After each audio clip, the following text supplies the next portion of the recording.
You know, one of the more interesting aspects to my job is that I hear from people every now and again about why they don't believe in God. And usually, the first thing that I say to them is, well, that is your choice. But of course, the reason that most of these folks bring it up to me is that they want to be heard. They want to tell me their story. And it's always an incredible privilege for me to hear it. One of the biggest challenges for people, and the reason I hear most often for people's unbelief, is the sheer existence of unrelenting evil in the world. The world is full of horrors, and we know this. But how can a good God allow such terrible things to go on? Now, certainly, nobody can deny that the world is full of horrors. But the world is also just as full of wonder, awe, and grace. I don't know about you, but I can think of nothing worse than serving a God who doesn't give me the opportunity to make choices for my own life. A God who doesn't give me freedom. My response to these folks who are struggling with what they see as God's complicity in the evil of the world is that I say to them, we are not God's robots, human machines programmed only to do the good. And I, for one, am very grateful for that. Now, if you think about it, much of the content of our lives comes about through the decisions that we make and how we deal with the consequences of those decisions. Now, fortunately or unfortunately, however you want to look at it, we are all connected. Not just one to another, but to the earth as a whole, the island home in which we live. So most often, the consequences of our decisions have a good or bad implication for the rest of the world and the creatures who live in it. For our families, friends, and neighbors, for the total stranger that we might catch sight of out of the corner of our eye, or even for those who live halfway around the world that we will never see or meet. We know that this is how it is. In the parable of the prodigal told by Jesus in this morning's gospel lesson, we see on clear display the decisions that each of these characters made and the ramifications of their choices. But even more importantly, we see the presence of God in all of it. All of it. Unfortunately, most of us like to assign roles to the characters in this parable. We like to think of the father as being God and the prodigal as the dim-witted or perhaps the greedy one who had to learn things the hard way, and the older son as the responsible one, yet full of anger. I know preachers who have tried to reflect light on this parable by talking about birth order theory or relate this parable to people in their own families. I'm not sure any of this makes much sense. I'm not sure it's very helpful. I wonder if the most important thing we see in this parable isn't simply three people acting freely and God's presence to them in the midst of the consequences of their choices. When the youngest son came up to the father and asked for the share of the inheritance, his father had a decision to make right there on the spot. He surely had some inkling that his son would leave. And he must have known from his own life's experience that he wouldn't necessarily make good decisions along the way. But he chose to split his inheritance. And I believe that he understood that the consequence of that decision would mean that his younger son would strike out on his own and try to discover his own path in life. And frankly, what responsible parent doesn't want that for their children? I know that when I dropped Colin, my oldest son, off at college down in Philadelphia 5.5 years ago, I cried a bit as we drove away because I knew things would be different from then on. He wasn't my little boy anymore, and he needed to figure life out for himself and make his own decisions and deal with the consequences of those choices himself. It's hard. In our parable, the younger son went out and had what I will call the college freshman experience.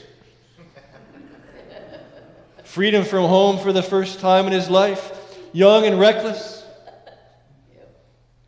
But those were his choices to make. He wanted freedom from his father and his brother. He wanted to see what it was like to live in the world on his own, and he wanted to make decisions for himself, and he did. Unfortunately, like most youth who haven't experienced a whole bunch of life, he didn't have much regard for the future. And when the famine came, he found himself in a pretty bad way. But he made the decision to hire himself out to a local farmer, and in the midst of that work, he made another decision, another choice. He decided to head back home, not as a son, but as a hired hand. Now, the older son also made decisions of his own. He chose not to leave home for whatever reason. Perhaps the security of working for his father was enough. He didn't appear to be much of a risk taker because he also received his share of the inheritance, but he showed no interest in seeing the world or striking out on his own. Instead, he chose to close himself off, to cloister himself in what he knew. Perhaps the anger that he had for his younger brother was laced with regret and in some ways maybe even envy. Of course, that's all complete conjecture on my part. Finally, we see yet another decision that the father made, perhaps the most important one in this story. As he saw his son coming down the road, he chose not to punish his son for wandering off and squandering the inheritance that he had worked so hard to provide for him. He chose not to rub his son's nose in his failures. Rather, he reached out and he welcomed him back home. And he celebrated his life. No strings attached. His choice.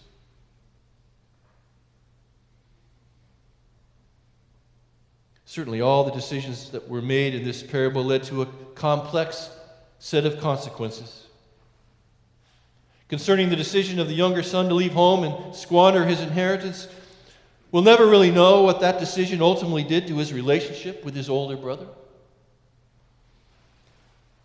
From the story, we know that the decision the father made to welcome his lost son back home, we know that didn't set well with the elder son. But we'll never really know if that relationship between the father and the elder son was irreparably harmed by that decision. We'll never know if the younger son was able to forgive himself for the decisions that he made and for what he put his father and his brother through. There are so many unknown consequences. And thank God for that. Because it is in that space of unknowing, of uncertainty, where life is lived and where God is met.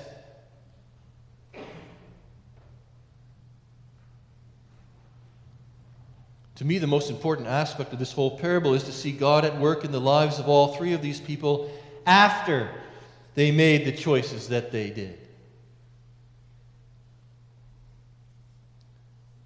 As the younger son was experiencing the consequences of his indiscretions, God was there giving him the insight and the strength to gather himself together. In the story it says, he came to him when he came to himself. As I see it, that is an act of God's Spirit at work in the prodigal, prodding him to examine his life and take perhaps the biggest risk that he would ever have to undertake, the biggest risk he would ever have to undertake. That is, to go home and face his family.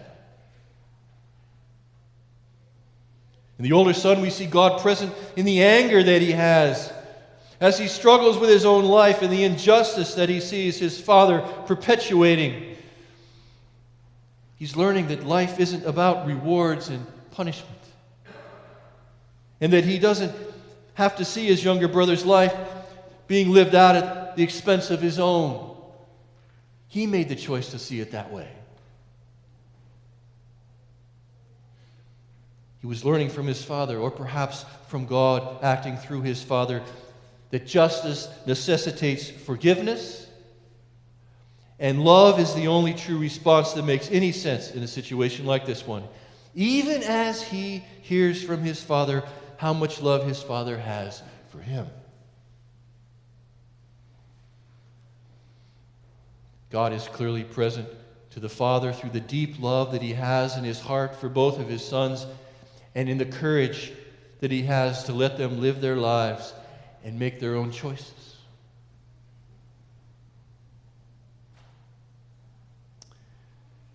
Maybe this morning you can relate to one of these characters, or perhaps all three of them, as you look back over your life and think about the decisions and choices that you have made.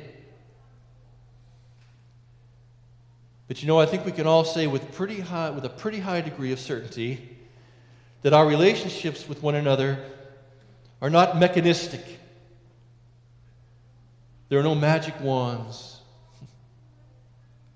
Our relationships with one another and with God are fraught with complexity, with both joys and struggles. And thank God for that.